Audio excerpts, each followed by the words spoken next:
me, Lisa Mann, and Victoria Harper. Greek theater is going viral on the web and Twitter.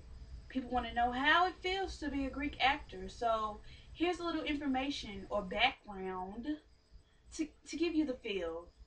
The period around 600 BC to 200 BC was known as the Golden Age of Greek theater arts. Athens was the focal point for the flourishing arts. The political epic center gave birth to the philosophers, poets, writers, and actors. Annually, plays were staged at theater of Dionysus. Songs were sung at first in praise of god of wine and fertility, Dionysus. Out of them, Aristotle's poetry was outstanding. Its major elements was tragedy, which was the inspiration behind the tragic stories. Plays were written by Thespius in the beginning, with one actor who enchanted different characters by wearing different masks. He interacted with the chorus, which narrated some parts of the story and sung when required. His plays' themes were tragedy and god Dionysus. In the beginning of the chorus, comprised of 12 singing and dancing participants, Aeschylus introduced a second actor, followed by Sophocles, who introduced a third actor.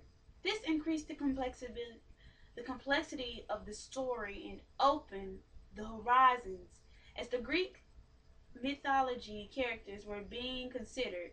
Later, the numbers was increased to 15 in the two groups of seven with one lead singer. And this was when the leader of the chorus was also introduced.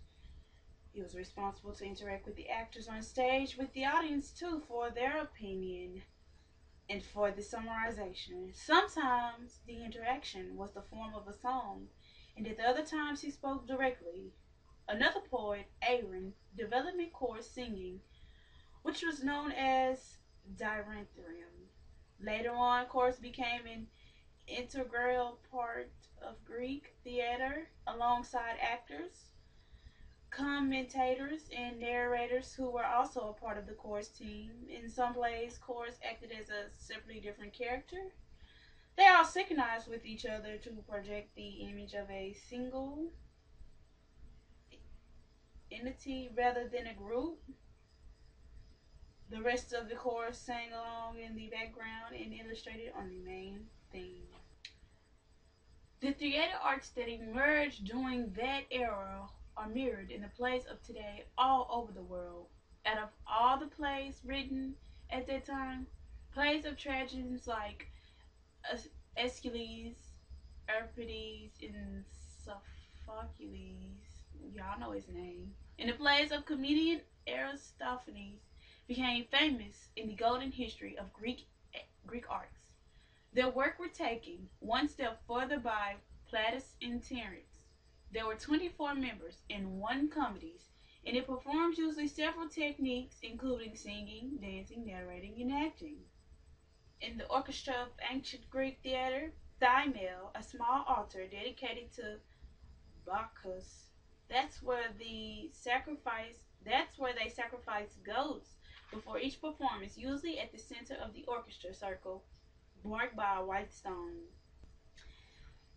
The scheme. It was a building behind the playing area that was originally a hut for changing of masks and costumes, but eventually became the background before which the drama was enacted. The theatrian was set up in a way that you could hear very clear. The shape, the cone shape, is even a good way to show the sound is projected out. That is why I think Athens had a good architecture. That's all the time we have left, and that wraps up this news report for D1.